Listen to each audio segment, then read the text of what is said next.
At the start of a year full of promise and another season of massive racing, we get 2022 off to a flyer with a very special guest on the podcast, so settle in for an hour and a bit in the company of a true great, whose stories and insights and all-round affability are a joy. The Winter Triathlon and Duathlon World Championships get this season up and running at the start of February in Andorra with some run, bike, ski action in the snow.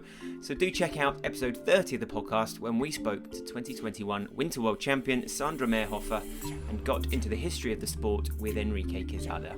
Now though, here's episode 53 to get the new season underway. Hope you enjoy it. Today it is my great pleasure to welcome an undisputable legend to the World Triathlon podcast. He is the Spanish star who has been crowned world champion an unprecedented 5 times, scooped an Olympic silver at London 2012, was long distance world champion in 2019, and has been Xterra and 70.3 world champ. He's fresh from his latest gold at the 70.3 in Chile. His name is of course Javier Gomez. Javi, welcome. How are you and where are you? Thank you very much. I'm very well. I'm back in Spain after the race in Chile you just mentioned, and I'm in Granada, about to go up to Sierra Nevada for a high altitude training camp. And yeah, it's all going well. I started the year in a pretty good way, winning that race in Chile, and excited about the challenges ahead.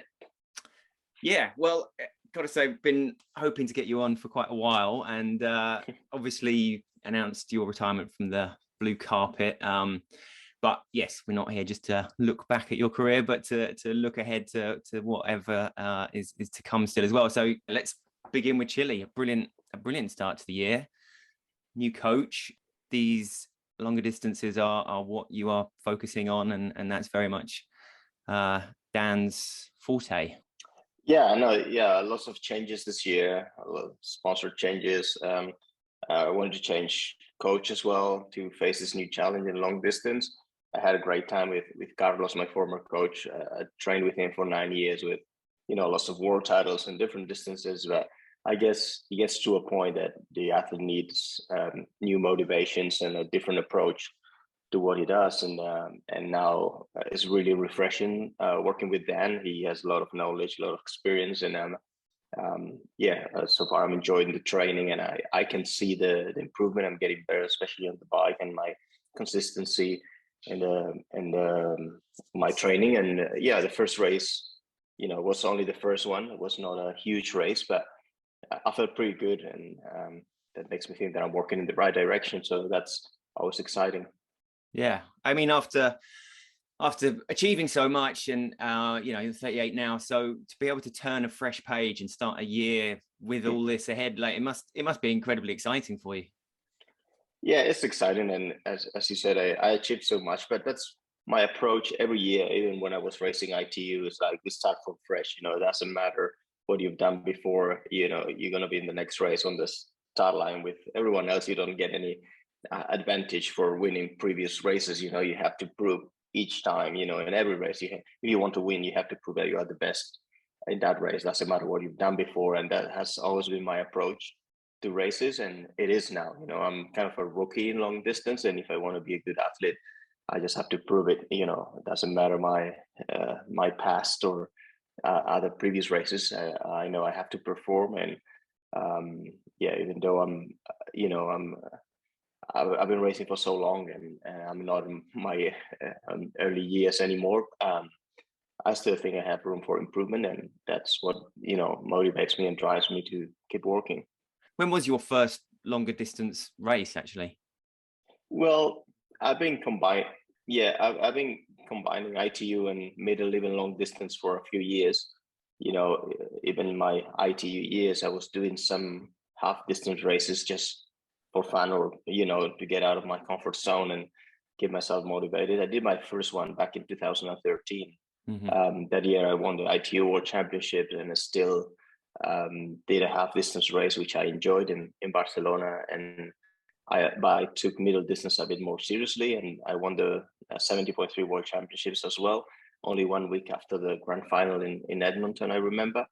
And that, I realized that the distance suited me well. I felt comfortable doing middle distance and ITU at the same time. But I know now that if I want to focus on longer stuff, the training is very different, and what it requires is very different. So it's really hard to combine both. And in both distances, in ITU and long distance, the level is incredible at the moment. The younger guys are raising the bar, so if you want to do well, you have to focus on only one thing. It's really hard to do both well, I believe.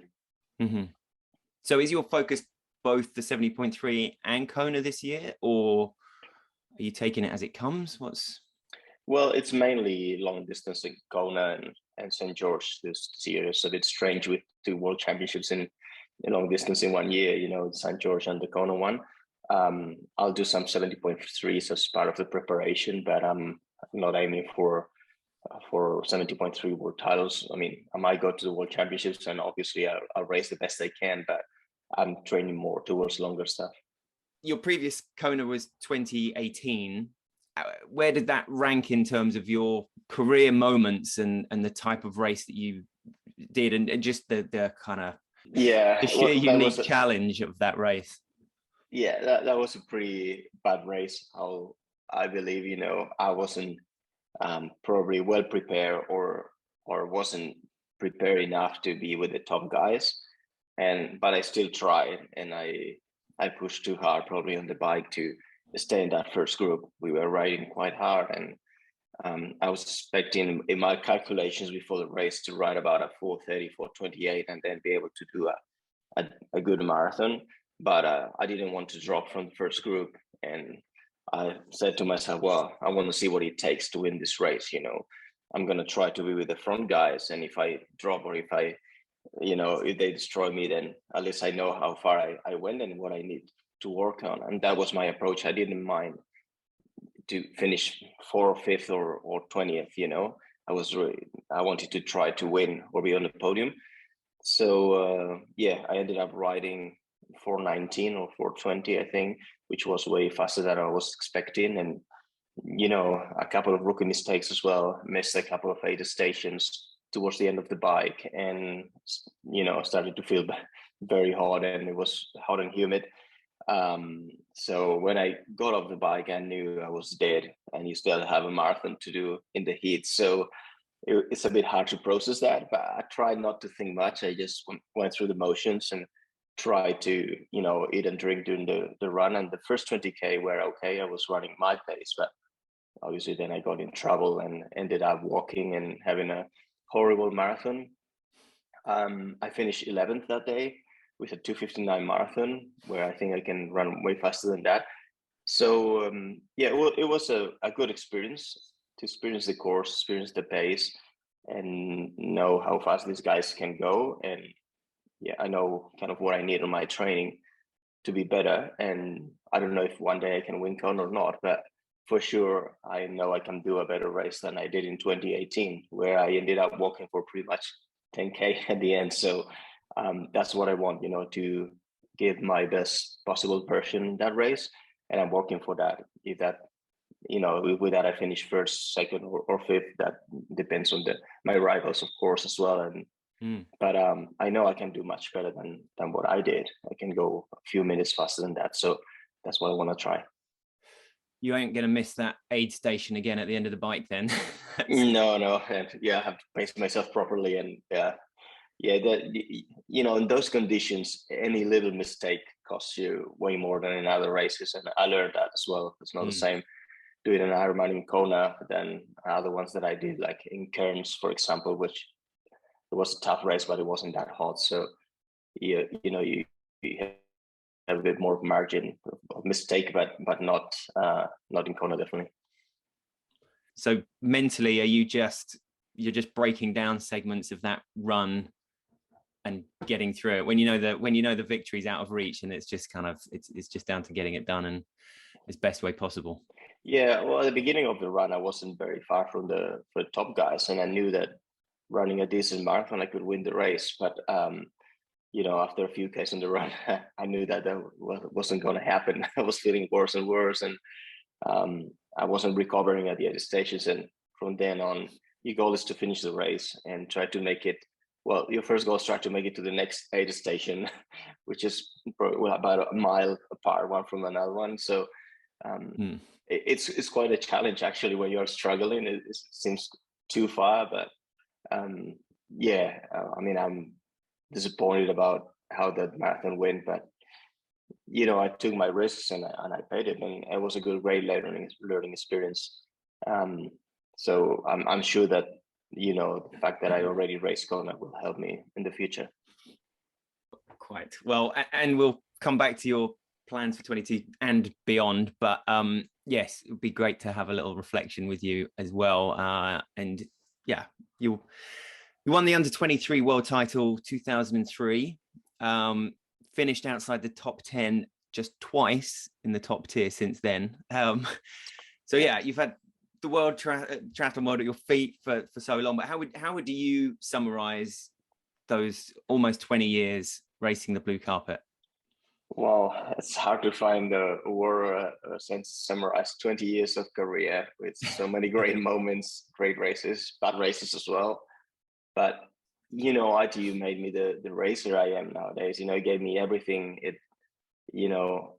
I won so many races in ITU. I lived so many great experiences that's part of who I am. I wouldn't be the same person without my racing in ITU. And I raised different generations of athletes. Like at the beginning, people older than me that I really admire and respected.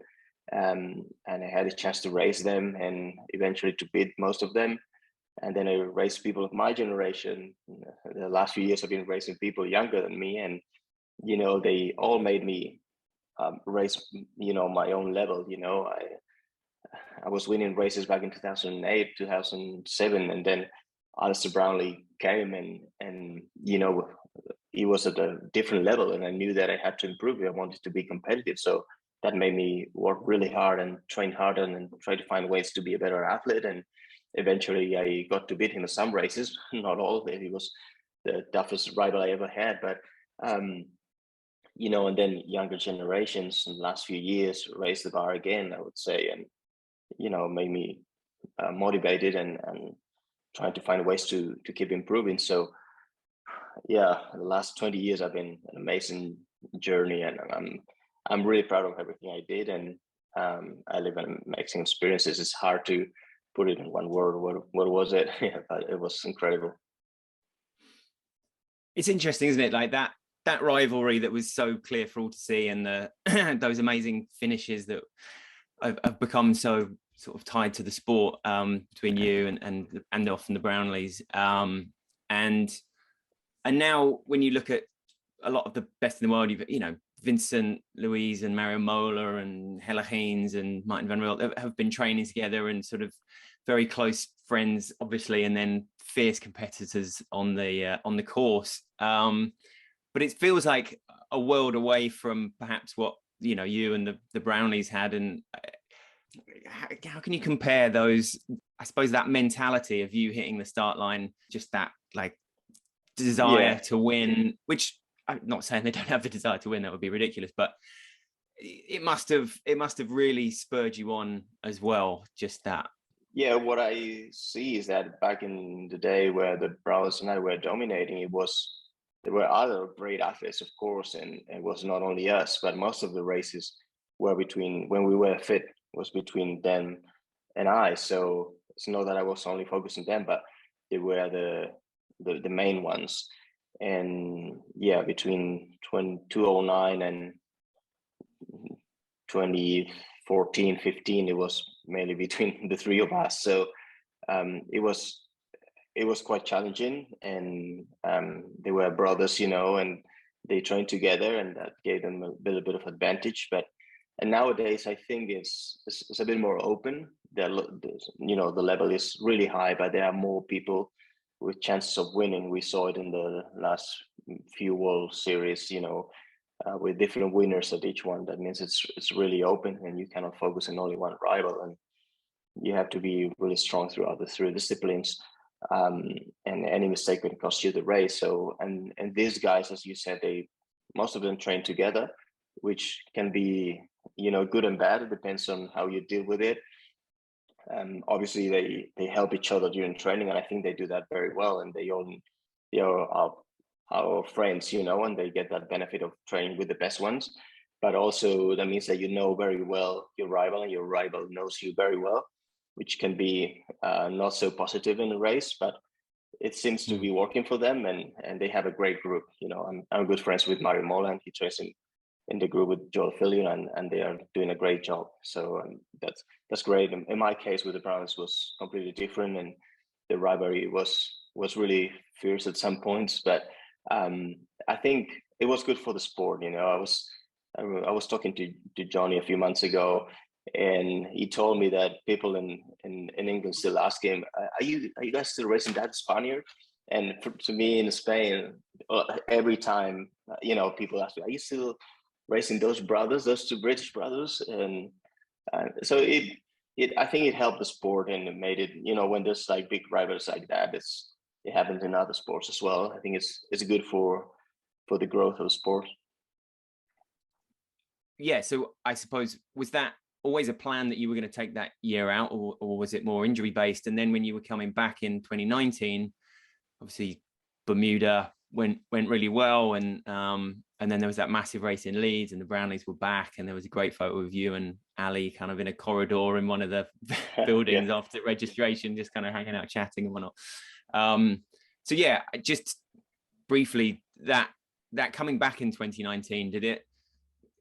And you had, advanced stunts had really kind of broken through and so on. So how was it coming back? What was the reason for that 2018 break? And when you came back, how did it feel with like that new guard, I guess? Well, I think I needed a 2018 break. It wasn't really a break. It was a break from short distance racing, but I focused a bit more on middle and long distance. For a year, I needed to refresh my mind, and I had been racing ITU for so many years already that I needed to do something different. I wanted to be fresh and excited for the Olympics again in 2020. They were going to be in 2020 back then, and I stepped aside. I did something different, and I enjoyed it. But I always knew I was going to come back in 2019, and to be honest, I had my doubts. When you're when you step aside for 1 year in ITU, and the level is going higher and higher all the time, and there are new younger athletes coming with amazing strengths, and I was 35 or 36 already back then, and you start out, am I going to be competitive with these young new guys? And but that first race in Bermuda, that took a lot of pressure off my shoulders. I was there in the mix from the beginning. I felt great on the run. I was leading for a long time, and then eventually Dorian Connick beat me in the last few 100 meters, and I got to beat Gustav Id in the final sprint. And so that made me realize that I was still there, and I was still a contender. That race in Leeds, I also podium, and I finished the World Series with a bronze medal, which was great. And I enjoyed it again. I enjoyed racing ITU again after 1 year away, and I found new rivals. Alex Yee was coming through. Hayden Wild was starting to show interesting things, and the Browns were still there when they were fit. Johnny and Alistair, he did amazing for a couple of races. So yeah, I was happy. I was just happy to be back and be competitive with the younger guys. Yeah, and to finish the season with the overall bronze was fantastic. And so, I mean, since 2007, any season that you've raced more than once, you have finished overall first or second, except on 2 occasions when you finished third. Yes. So, I mean, that is ridiculous consistency. That kind of longevity as well suggests that you've got these good mental escapes to kind of, to get away from what is, a very tiring and highly pressurized environment. So yeah, what do you put it down to? Are you the kind of person that can switch off, and do you think that does help that reset and having to go again each season?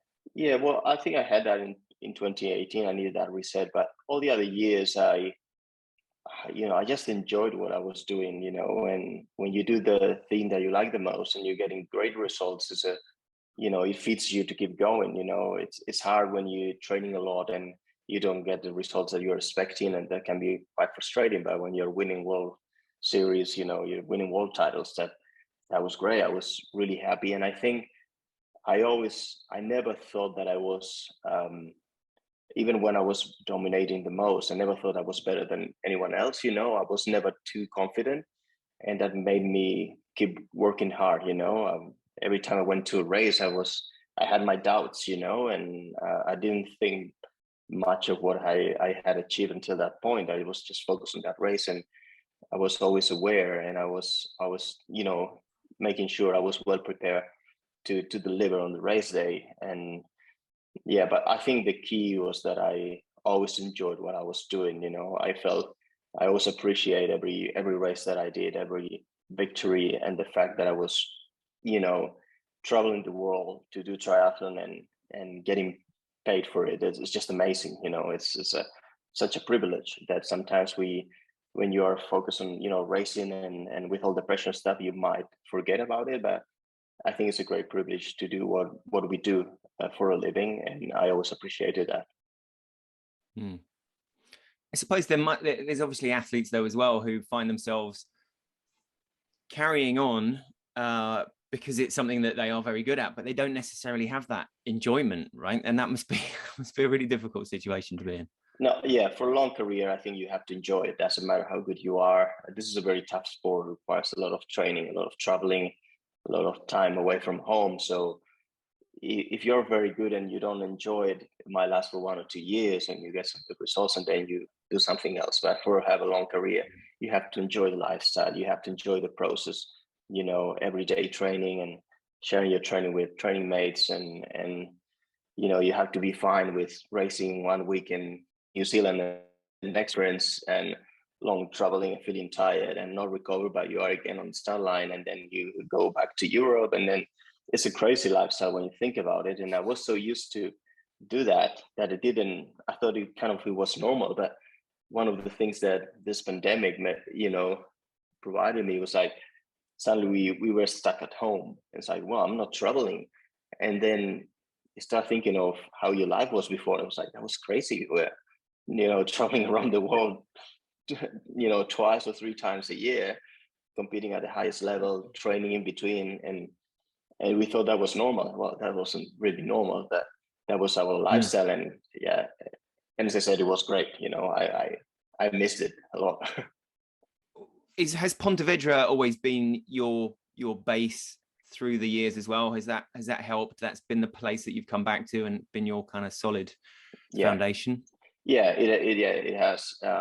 That's where my house is, even though I spent so much time away. And I was fine to be away on training camps in different places around the world, the Canary Islands in Spain, or I remember going to either Australia or New Zealand for a month or 6 weeks before the first race, because the race used to start over there. And I was fine with that. I didn't have a problem of leaving home, and I miss my family and friends, but I also had lots of friends, training mates that were actually friends traveling with me and doing the same thing. So it was kind of, it was really cool, and yeah, I don't regret that. It was an amazing experience to live like that for part of my life, I guess. Each thing has its time, and that was the time to do that, I guess. In 10 years, I won't be doing the same. So I'm glad that I did it. Yeah. Who were the faces that you would always kind of look forward to seeing again and kind of catching up with and out on the circuit?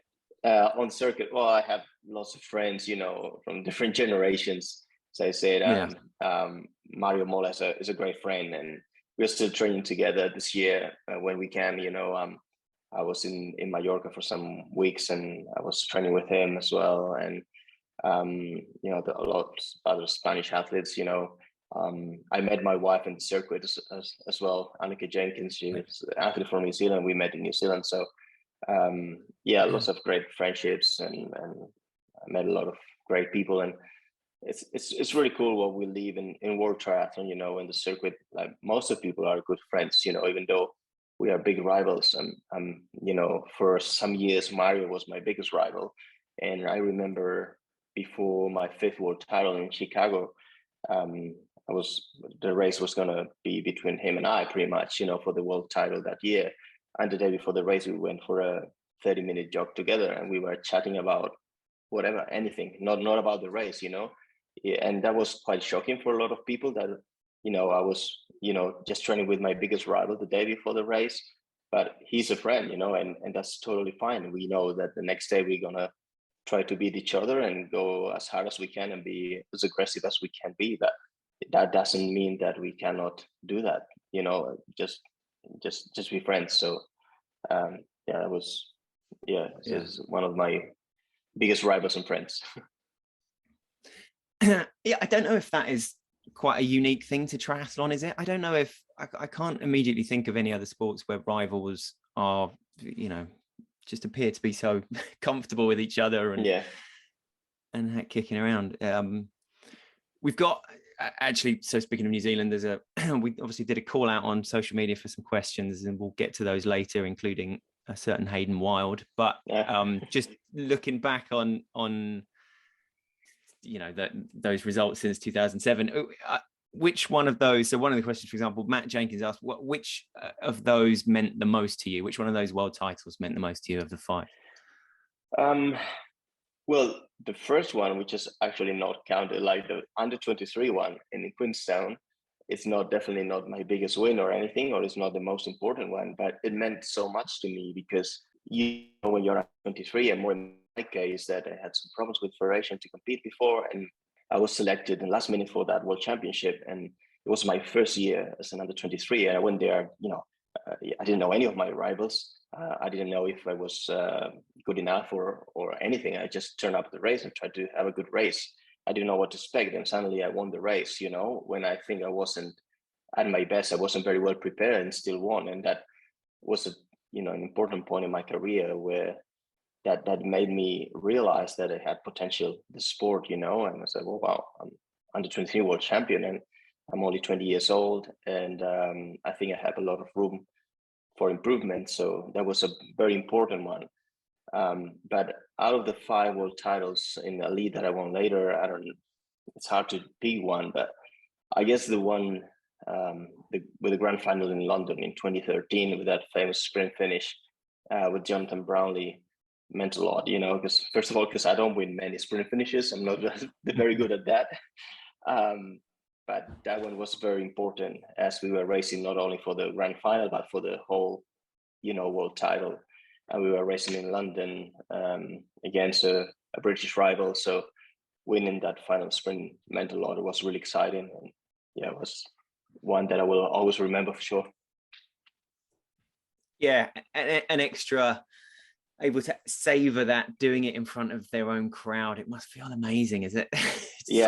Not silencing a crowd, it's the sort of race where it's not that black and white, but to know that they weren't the ones getting the roar must have felt great. I remember that silence. I remember the roaring, and it was so loud for the last kilometer, and even louder in the last few hundred meters during the sprint.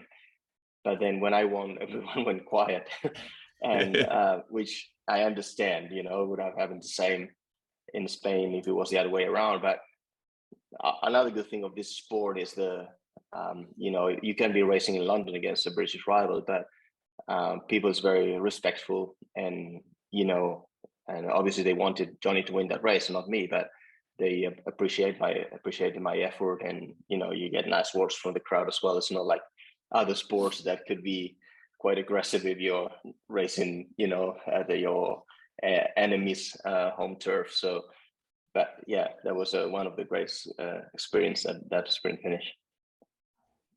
And the crowd must have been pretty good for your Pontevedra long distance win as well. Yeah, that must have been a real moment of celebration. Yeah, I was going to mention as well that world title was one of the best moments, even though it's not the most important one either. But racing at home, and that crowd was incredible. Probably the biggest crowd I ever seen in a race. With London Olympics was huge as well. But for a small town like Pontevedra, and it was a long distance race, so the course was a bit longer, but there were rows and rows of people, everywhere on the course, especially on the run course. And I was leading the race. My training partner Pablo was in second, and he's also from Pontevedra, so it was quite unique, that event. And I think both of us, that's a race that we will never forget either. Did you celebrate that one harder, or your under 23 win harder, do you think? Probably trying to under 23 a bit harder. I was quite destroyed after that one because I raced I raced Bermuda the week before, and I traveled back to Spain and didn't have much time to recover or actually to prepare that race properly.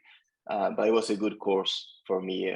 I knew that, you know, every minute of the road or that course, and it suited me very well. And I think 1 week or 2 weeks after I raced in Yokohama, so it was another long trip right after the race, so I didn't have much time to celebrate. But yeah, the feeling of those last 300 meters in the stadium, we finished on the track where I usually train, where I usually do my track sessions with all the people on the grandstands. It was incredible. And it must be a source of great pride for you to know that in 18 months time, the 2023 championship finals will be in Pontevedra, right? I mean, that's got to be fantastic for a place that is obviously, you know, no stranger to triathlon as well. It's going to be great. It's going to be a great event, and I'm very proud of the city and what they've done to, you know, to get to do the grand finals and big capitals in the world, and now a small town like Pontevedra getting it. It's amazing. But I think the athletes will love it. You know, we as athletes, we love the support. We want to see the streets packed and everyone cheering and the city getting involved. And it's going to be the, you know, main event of the city for the year. So it's going to be a great atmosphere, and athletes will love it. And I feel a bit, you know, I'm really happy and proud of having that event in my town. But sometimes I think I wish it was 10 years ago, you know, where I was still racing and competing for a world title. But you know, it doesn't matter. I will enjoy it as a spectator, I guess, even though a lot of people tell me, you have to come back for that grand final. But I don't really think about that at the moment. I just know it's going to be a great event, and I encourage all the obviously elite athletes, but also age groupers to travel to Pontevedra because they're gonna love it. Yeah, far too far away for you to write it off. Have it racing there, surely. Who knows? Who knows? Exactly. So what do you think, was there a person or a place or something that inspired you and Pablo, and obviously you're the person now doing the inspiring and making those kind of races happen in Pontevedra, but for you, what were those kind of formative moments that switched you on to triathlon?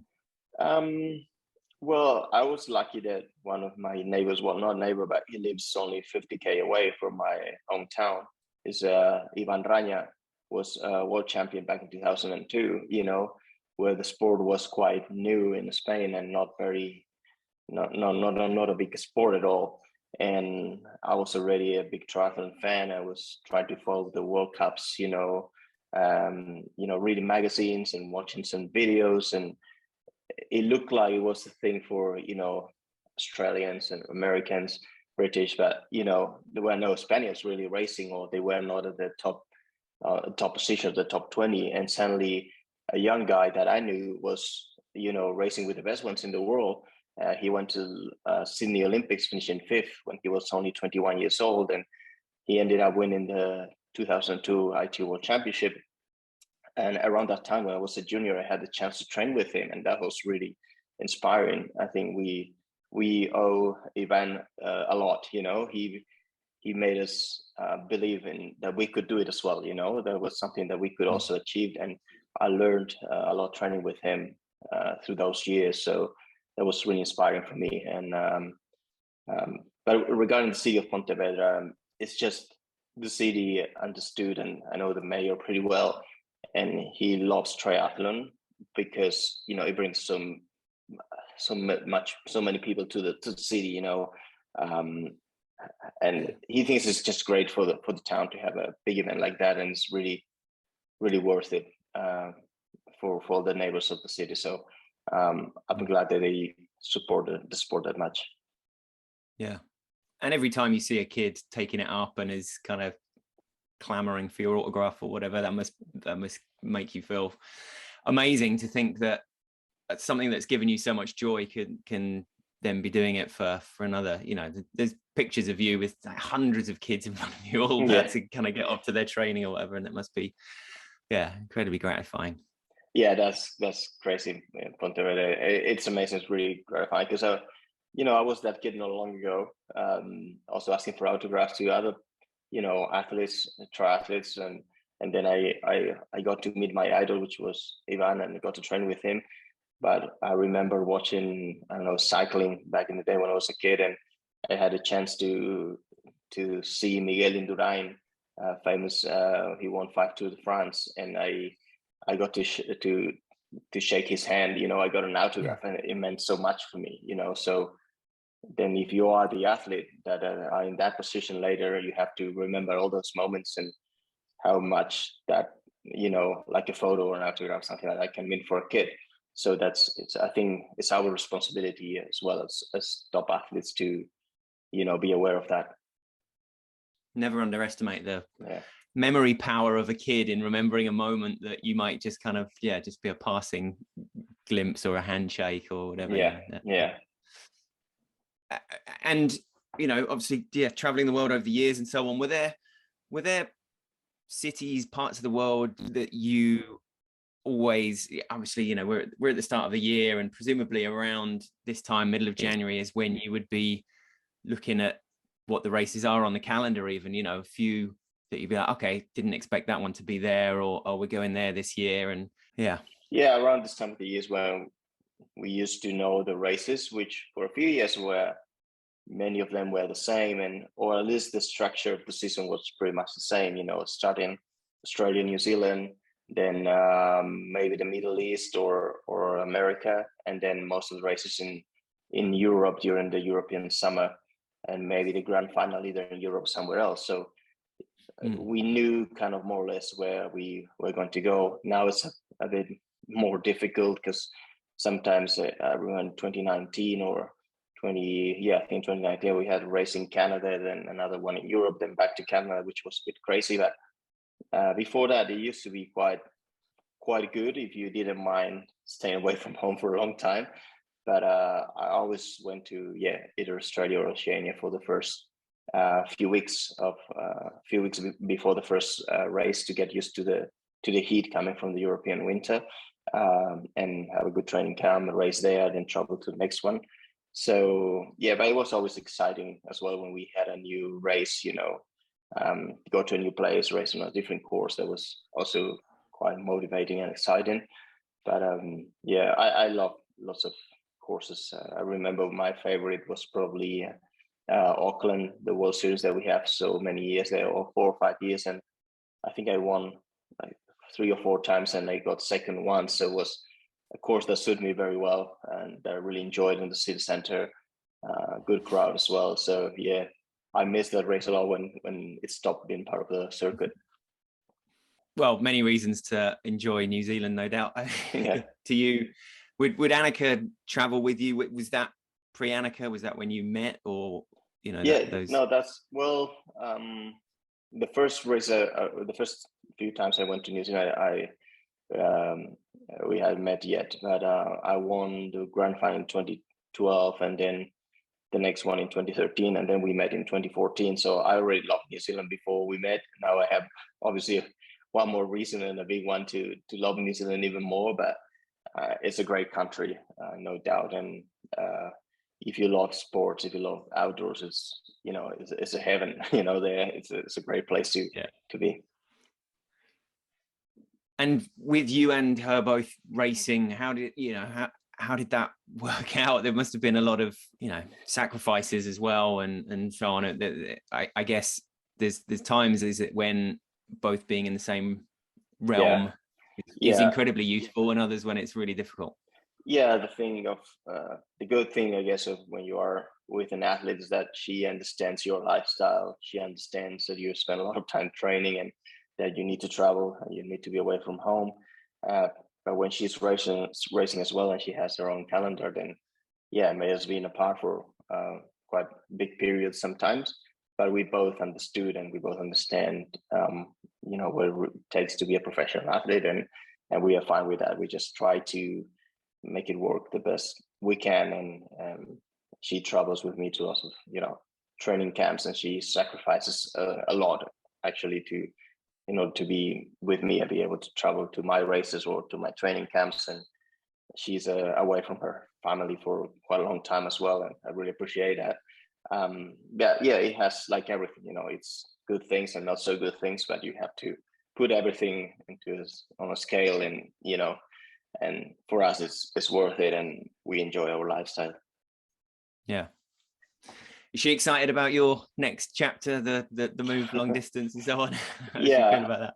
Yeah, she is, because probably I'll be racing a bit less, so I don't have to travel so much. And that's one of the good things as well of long distance, that you don't race that often and you're not traveling like crazy. The way I was doing my ITU days, you can settle a little bit more and prepare races with a bit more in advance, train properly for a race and then compete and recover, then do another training block. Whereas ITU sometimes was a bit crazy, training between races, and it was hard to make a good racing, train plan with all the racing involved. But we did the best we could, and it worked well. But now it's a bit more relaxed in that way. I mean, I'll be training really hard anyway, but it requires less traveling, which is, I guess it's good. And so you worked with Carlos for 9 years, like you said. Where was the magic connection that gave you such longevity working together with such success, do you think?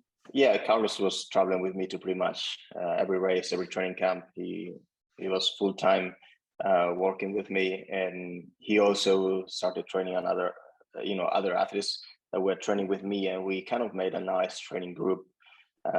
Different people came in and out, but we had a nice group. And I think the key is that I knew Carlos for a long time. He was my friend before we started working together as an athlete and coach, and we were still friends. Well, during this 9-year period, we were training together, and we are friends now that we're not training together anymore. So I think the fact that he knew me very well, and he was an athlete as well, and we even raced for the same team in Spain at the beginning of my career.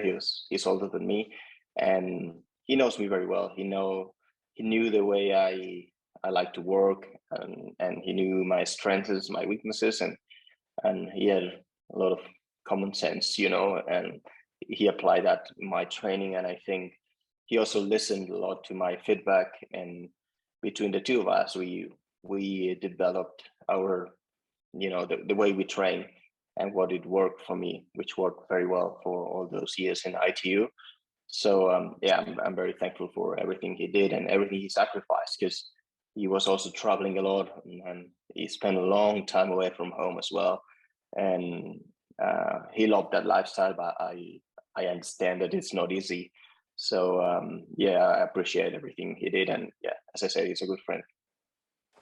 And that obviously helps with you have to have a huge amount of trust in over the years. There must have been things that he was introducing perhaps that you were like not sure of, or were there particular sessions that were sometimes thrown in that it would be like, I'm not sure about this actually? Yeah. I mean, every time you change coaches, they have their own vision, and he was really open to know as well what I was doing before. And the things when I chose him as a coach, I didn't want any of the well-known or famous coaches. I wanted someone fresh with good knowledge, but who wasn't really involved in triathlon world or wasn't really training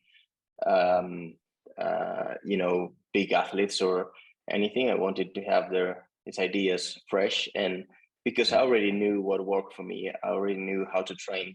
I was already number one in the world when I started training with him, and I knew what it was working for me. And so, and he was open to understand what I was doing, and to give his own ideas and introduce a few different things, and which were really helpful, really good. But he had an open mind, and he was not that kind of coach who would tell me you have to do exactly like this and like that.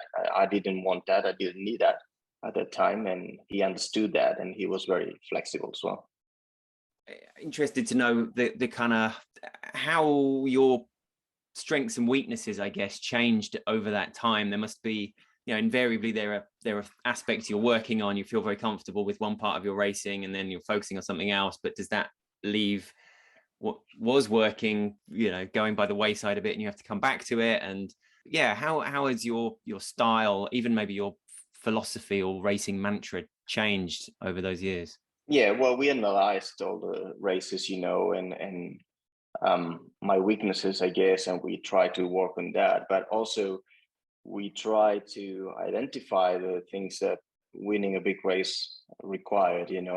I needed to improve my swim start. I needed to improve my sprint finish, because more and more races were going to be decided the last few hundred meters. So we first had to understand what I would need to win the biggest races, and then work on that. So we focus a lot on my speed, on the run, and also in the swim. I'm not a natural fast athlete. I lost lots of sprint finishes in the past, but I think I got much better thanks to all that work we did. I got much better, winning big sprint finishes like the one we mentioned in London, or a couple of them in Yokohama against Alistair and against Mario Mola. And so I think that was something that he introduced and made me a bit better. And the same with the swim, the swim level. I was always a good swimmer, a front pack swimmer, but within new generations coming, there are lots of great swimmers and really quick in the first few hundred meters. And I was obviously getting older, so I had to work a lot on my speed to keep up with them, especially at the beginning of the race. And I was never really good in the fight, the first 200-300 meters of the race. So we focus on that as well. And we try to make of my weaknesses my strengths. But and I think he did a good job with all that, and I basically improved with him. I had less weaknesses in that period between 2013 and 2000 until last year than I had before. So he did a great job. Interesting that for someone who's had so many races and wins over the years, that the swim start, you said, is kind of something that you had to work on. And that's in a 2-hour race, even those first 200 meters, it can be so vital, I guess, to your position, but also to mentally how you're then feeling about the rest of the race, right? You the last thing you want to be is feeling on the back foot, or that things aren't going well that early on. Triathlon is crazy that way. I think it's the only sport that I know. It's a almost 2 hours race, and the first 2-3 minutes are so important, where you can win you're not going to win the race, but you can lose the race if you don't have a good position. It's like when you think about a marathon, which is about the same time of the race, the first 500 meters, the first 1 kilometer is not really important. You're only starting, but in triathlon it's really aggressive, and we all go way too hard for a 2-hour event. But it is what it takes. You have to get used to that. And for me, I have a swimming background. I'm a much better swimmer in the pool than open waters, and I've always been like that in my career. So, and the fact that I was always number 1 or 2 or 3 in the ITU, that gave me the privilege to choose my starting position. I used to go to one side because I knew that if I could stay out of trouble and just focus on my swim, I would be close to the front at the first buoy, and that's what I did for my whole career. So then if for some reason I didn't have a good ranking, I was in the middle of the field, I struggled quite a lot because I wasn't used to that. So we had to work on that as well, and try to change a little bit my swimming style to be a bit more aggressive, which I'm still not very aggressive, but we try to improve that. I suppose, that aggression is something that you need, but that isn't something that you can really teach, is it? That kind of mentality, you can kind of try and. It's hard to teach, and the thing is that there are some athletes that they are comfortable in that situation, and they don't really lose any speed, or they don't get really stressed swimming, in the middle of lots of athletes and arms and legs, and not being able. I'm a type of athlete that I need to feel the water, I need to catch it properly, I need to focus on my stroke. And if I have people next to me, then I struggle a bit more. Obviously, I'm better now at that than I was before, and you get used to it. But yeah, there are other athletes that you see them in the pool and they are not great swimmers. They can't swim very fast, but you put 20 people around them and they swim at the same speed as if nothing was happening. So, and that's a good strength of them. But I'm definitely not that kind of athlete. How does it compare with, a race like Kona or the longer distance in those starts? Is it similar? Is it slightly less? Well, Kona, Impressive? I was surprised with the swim level in Kona. There are lots of great swimmers. You have people like Josh Amberger, you have, Jan Frodeno, and there are more and more people coming from the ITU. So I actually had a bad start in Kona, and I eventually made it to the front, but it took me quite a while to pass people. I mean, the swim pace was on, and like other Ironmans that I did, that it wasn't that fast. But things in Ironman, most of the times you have 3 or 4 good swimmers, whereas in you have good swimmers, and the first boy is very close. So yeah, it's a totally different thing. You don't, even if you have a bad start in long distance, if you're a decent swimmer, you'll still make it to the front. Whereas in ITU, you might lose the race straight away in the first minute if you don't have a good start. So yeah, it's a totally different thing. And so now, obviously, moving on with Dan Plews, who's a sport scientist, right? So he's presumably bringing some interesting new ideas, concepts, innovations.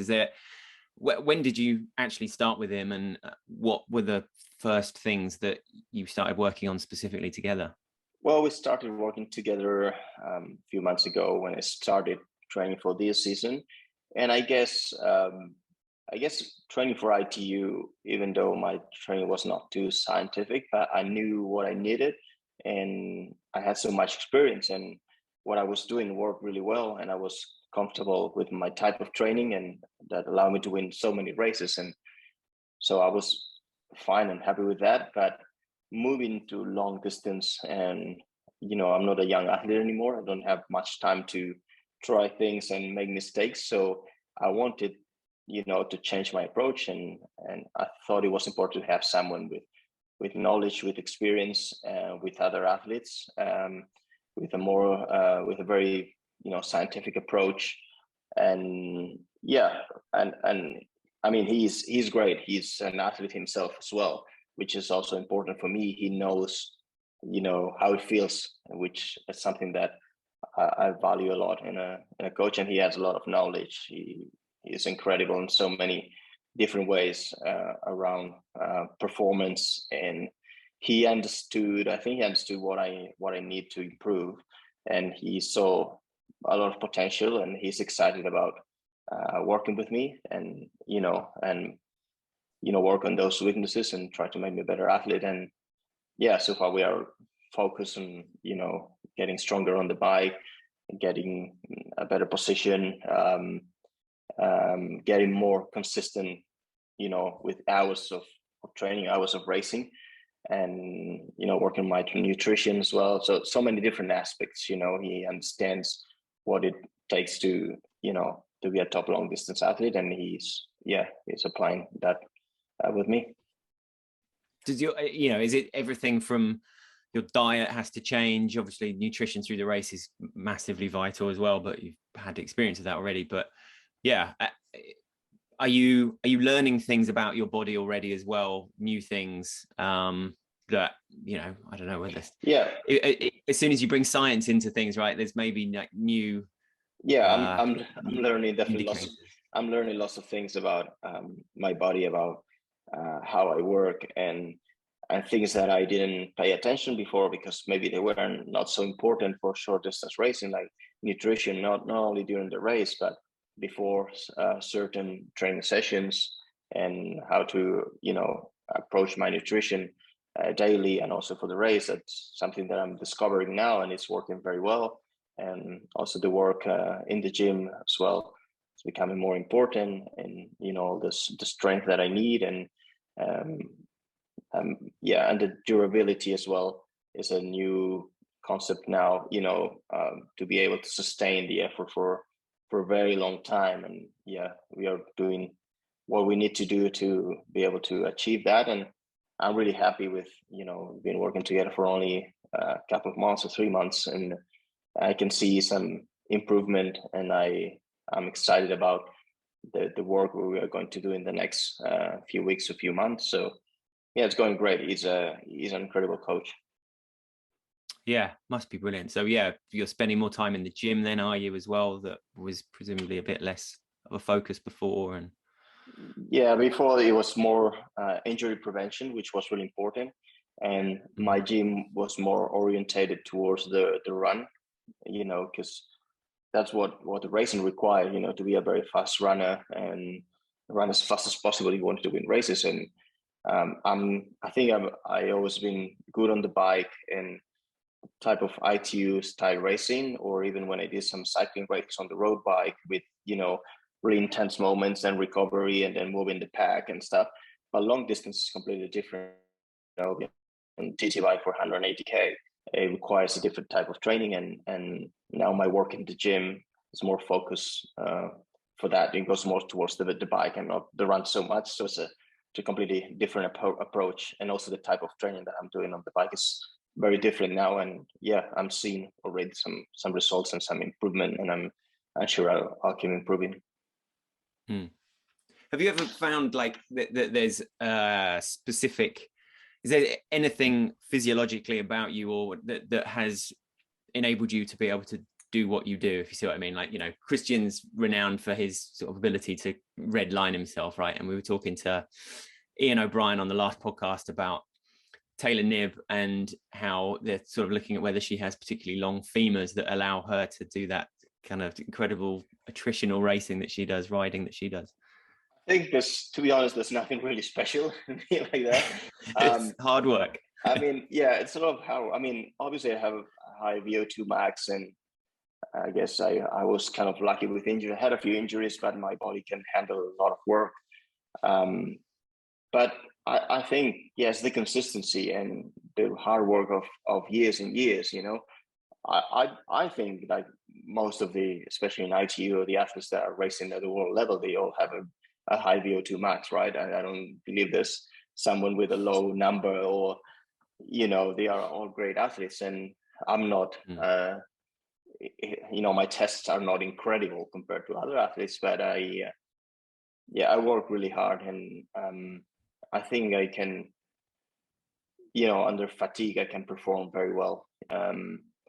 And I can keep that intensity for a long time, even though, I don't know, if maybe I'm not as fast as other athletes in a short sprint or last 1K, but I can,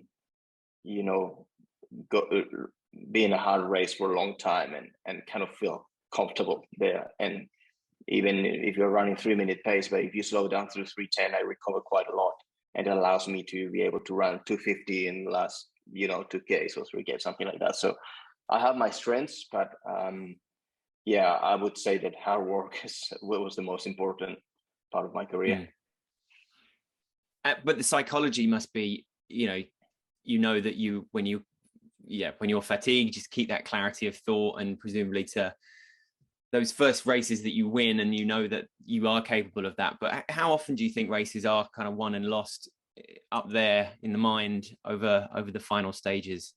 Yeah, the mind is so important, especially in the final stage of the race. And that comes with confidence, with experience as well. Maybe the first time that you are in that situation, you made more mistakes. But if you are critical with yourself and you learn out of your mistakes, that will help you for the next time that you are in the same situation to not to make the same mistakes. And so it's important to be fresh in your mind. And it's not easy when you're racing. Your heart rate is, it's really high, and you have to think clear and take decisions about, when I'm going to make my move, or, understand what your rivals are doing, and all that clarity of thinking, something that I think was one of my strengths, actually, and I can think quite clearly even in a, when the things are going hard and when I'm struggling, and I try not to make too many mistakes tactically.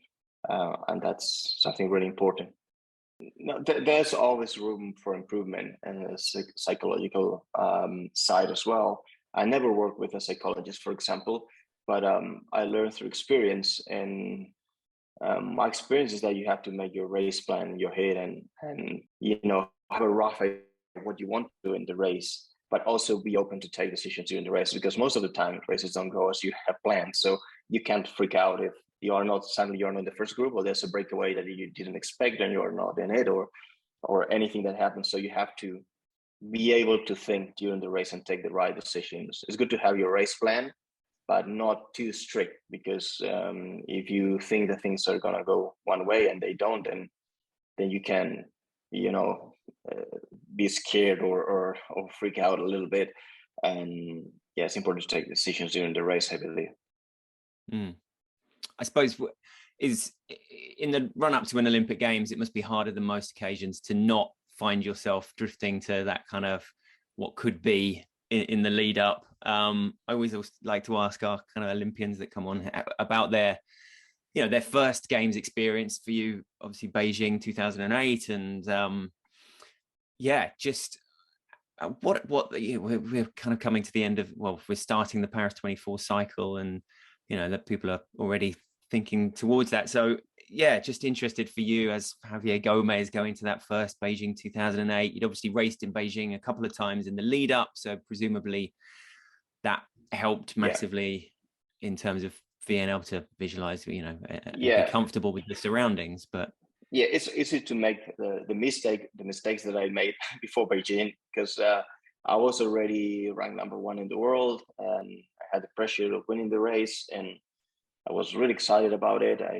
I started a year training really hard. I was really too fit too soon. And you always think that you can get better and better, but it gets to a point that that things can go wrong if you are. I was in March, I remember I raced Moldova, winning the race. I raced in New Plymouth 1 week after I won that race, and one of my best performances ever.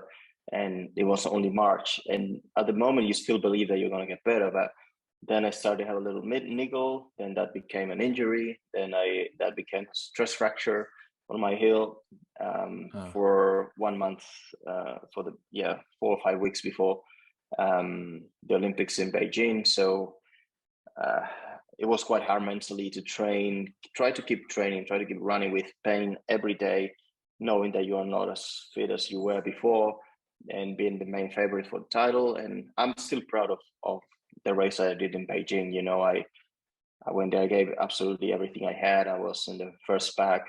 I was running with the top guys, and I ran the best that I could that day. But unfortunately, there were 3 guys faster than me at the finish line, and that was quite frustrating, because the year before the test event, I had run faster than the time of the winner. So I knew I was capable of much more, but it was my mistake. My preparation wasn't the right one. I was, as I said, too fit too soon, and I paid it at the race. So that was a mistake that I learned from, and it was good for 4 years later in London. I think there I was probably one of the fittest I've been in my career before that race, and I didn't make any mistakes in that race. I just found a guy that was a bit faster than me, and I couldn't do much about it. I ran, I think, the best 10K that I was capable of at that time.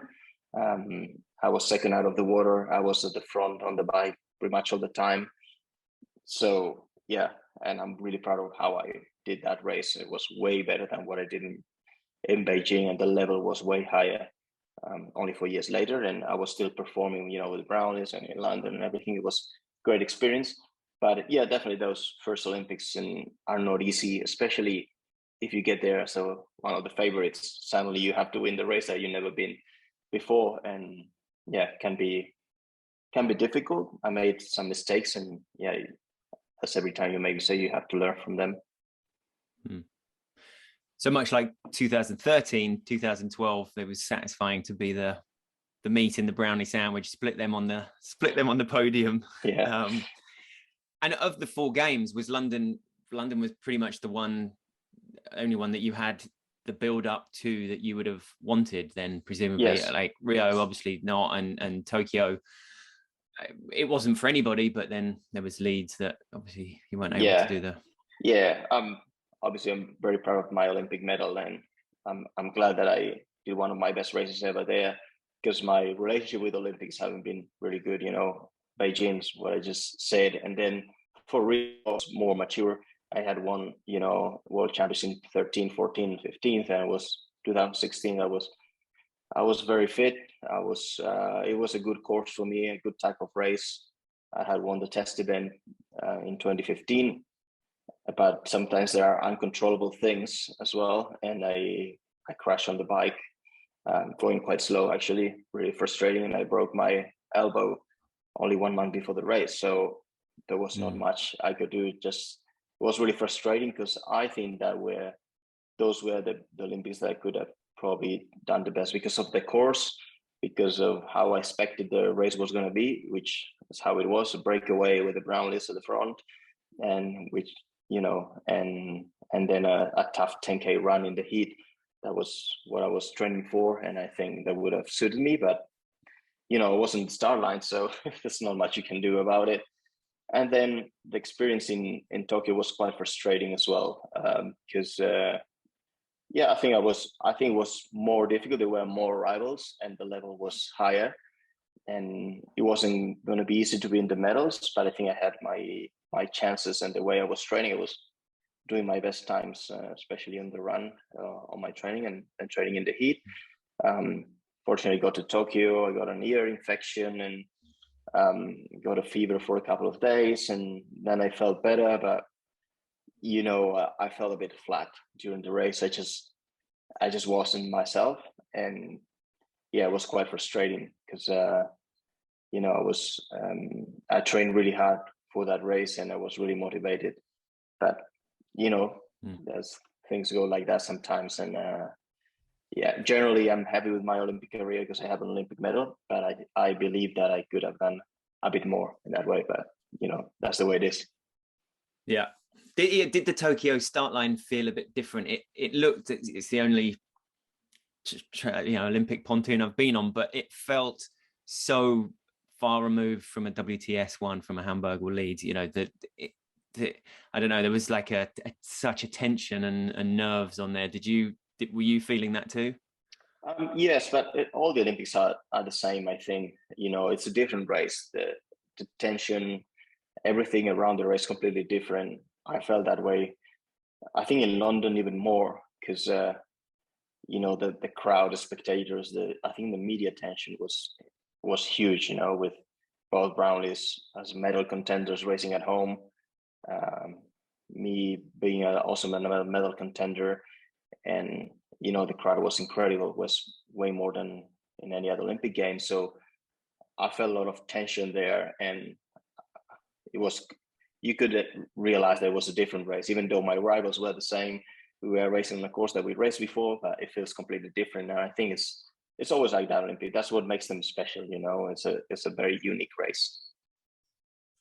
I mean, that's been brilliant, and I would definitely like to go on for longer, but we do need to get to the questions from social as well, and conscious of how long we've had for you already for. So just a couple.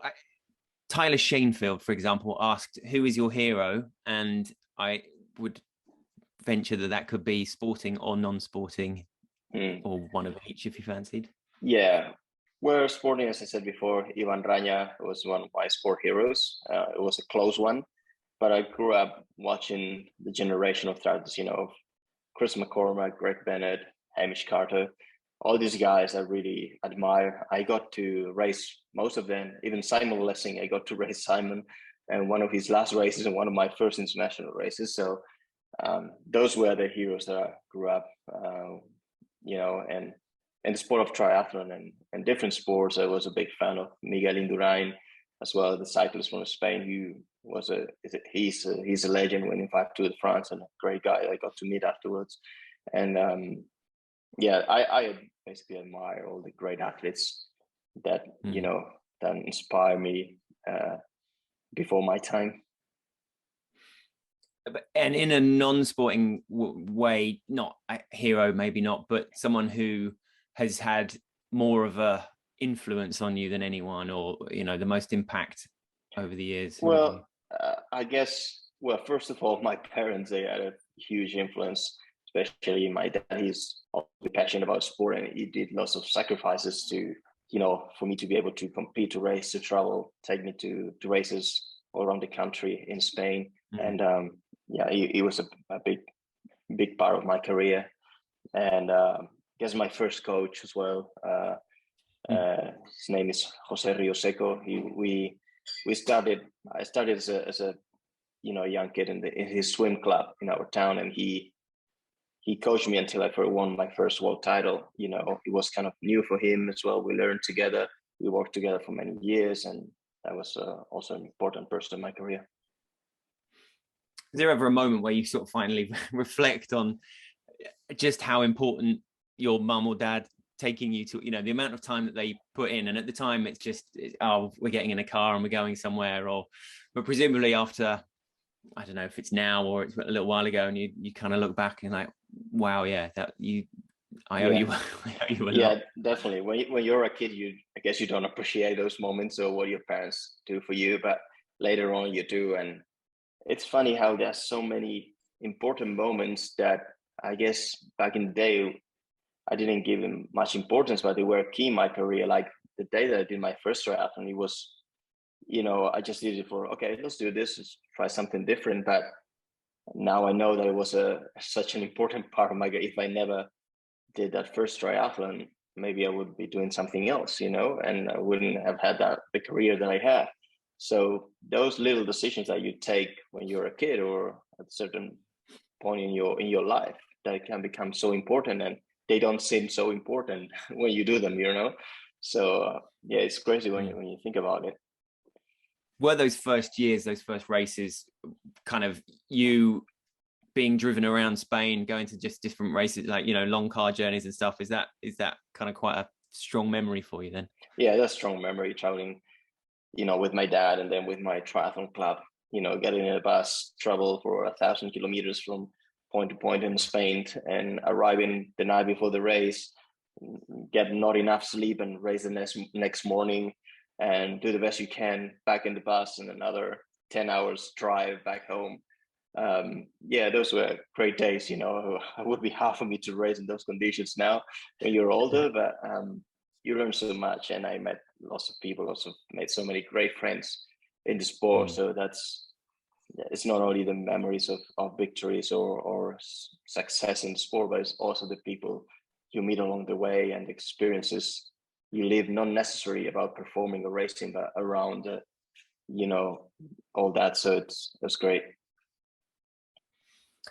So Triathlon Mum, good handle, wants to know what your favorite song is. Do you listen to music for a workout? Like, is there something that really, you obviously get good to guitarist yourself, right? Yeah. Is it guitar music, or do you go for something? Gosh, choosing a song is so difficult because I'm really passionate about music. I play guitar myself. We have a little band that we play when we have time, and I listen to a lot of music. Not so much when I'm training. Sometimes for an easy session, because I get distracted. If I listen to music, I'm thinking of what's that guitar doing, what's the drums doing, and I try to think too much about it, and I want to focus on my training. And when you're racing, you're not racing with music anyway, so I try not to listen to it too much. But I like mainly rock music from different eras, from more classic from the 60s, 70s to more modern stuff. But choosing the song could be very difficult. That would change a lot. So I wouldn't say just one. Someone called Molnasari wanted to know if any of your books will be available in English. I presume they mean there was a book, Apulso, right?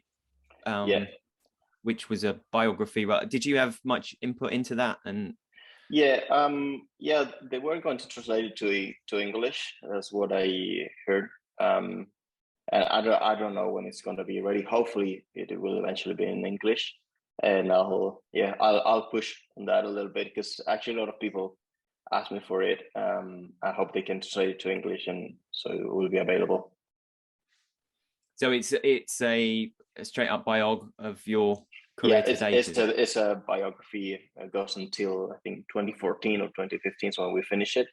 I guess I should do a second book now with the last 6-7 years, which have been quite interesting as well. But yeah, it's a nice biography. It goes through my career pretty much. Yeah, I can imagine that would be something that would go down very well. It's interesting, isn't it? Like, I don't know, you don't come across as someone that necessarily courts the limelight or the spotlight too much. But obviously, I don't try to. But sometimes you find yourself on the top of a podium with lots of cameras in front of you. But what do you? Can you put your popularity that cuts through? That what do you think it is that people can relate to? Well, I appreciate that my popularity, I think, is because of what I achieved in the races, and people appreciate my effort, my performances. I don't try to sell anything in social media that I'm not, I don't like to be in the spotlight that much. That's my personality. I just love the sport. I love racing. I try to do the best I can.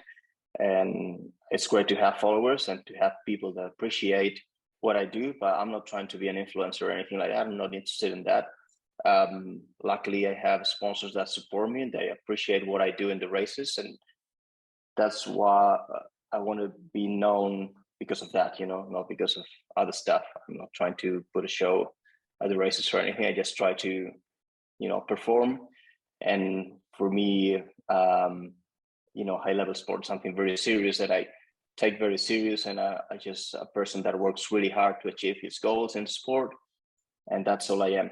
We are just athletes. And it's easy to, at some points, to think that you are something else because you have a lot of attention from people, from media, and make you feel that you're a superhero or something like that. But at the end of the day, you're just a person does something quite well. In my case, it's triathlon, but that's all. Don't think that you are much more than that, because you are not. Have you had some kind of unusual offers, requests over the years of things that you've just been like, yeah, no, this is definitely not for me? Well, yeah, I did have lots of requests of to go to, I don't know, reality show, TV things, and that kind of stuff that doesn't go with my personality, I think. And obviously, I'm really happy to promote my sponsors, and my sponsors, they all have products that I believe in, that I use, and I'm happy to promote all that. But I'm not happy to promote things that I don't really believe or show something that I'm not, So yeah, I'm not interested in all that, regardless the money you can make or whatever, just try to be who I am. No Javier Gomez appearances on Big Brother anytime soon, then? No, I'm afraid not. Or indeed the band maybe headlining Pontevedra's the after party in Pontevedra. That's something else. That's something like I have to talk with the city. That would be great. Or maybe not headlining, but just performing would be great. Okay, last two then. So possibly we've already mentioned him, but toughest competitor you've ever raced and why, asks Chris O'Brien. Yeah, I would say, I had great competitors from different generations, as I said, but if I had to choose one, I would say Alistair Brownlee, because I think he raised the bar in the sport when he came up in 2009. I was winning races, and suddenly that year I was second to him in 4 races. I think I still beat him at the European Championships, but in all the World Series he was first and I was second, and it was like, wow, what do I have to do to beat this guy? He's one of the fastest swimmer. He's really strong on the bike, and he's the fastest runner. So how do you beat him? And yeah, that made me work really hard, and I had great battles with him. And when he's at his peak, I think is still nowadays he's the athlete that I've seen that the best athlete I've seen, the strongest one. Yeah, and obviously in a similar way is breaking into the long distance this year, and so it's kind of there are echoes there of that continuing rivalry continuing. Yeah. Okay, and then so finally, Hayden Wild message to say he wants to know when your New Zealand passport will be ready. Well, I think he has his good contacts in the New Zealand. That's true. That is true. He's been through quite a lot on that. Yeah. No, I love New Zealand, and yes, it's quite hard to get in the country at the moment. We'll be spending time there soon, and yeah, actually, I'm based in the same town where Hayden trains, and yeah, he's a great athlete. It's great to see this new generation of athletes, guys like Hayden, performing that well and putting such a great show for the triathlon fans. And I'm also a triathlon fan, and I love seeing him racing, with Alex G and Chris Implemental and this new generation, and it's awesome. So yeah, hopefully I'll see Hayden in New Zealand soon. Yeah. Cool. Great. And so next for you is Sierra Nevada altitude training. Is that for the next few weeks or? Yeah, I'll go. I had a first training camp up there a couple of months ago and was quite into it, was quite good. It's something, for example, that even though I'm 38, that I never really did before, altitude training. And we found that it's quite beneficial in my case. So we're going to do another camp now and try to get more data as well. And yeah, so, we are finding ways to improve, and that could be one of them. So yeah, I'm going to be up there for the next 3 weeks now. Brilliant. And then just quickly, so the next couple of races that you're looking at, I'm planning to do 70.3 Lanzarote. Probably that's going to be my next race, mid-March, and then St. George long distance World Championships.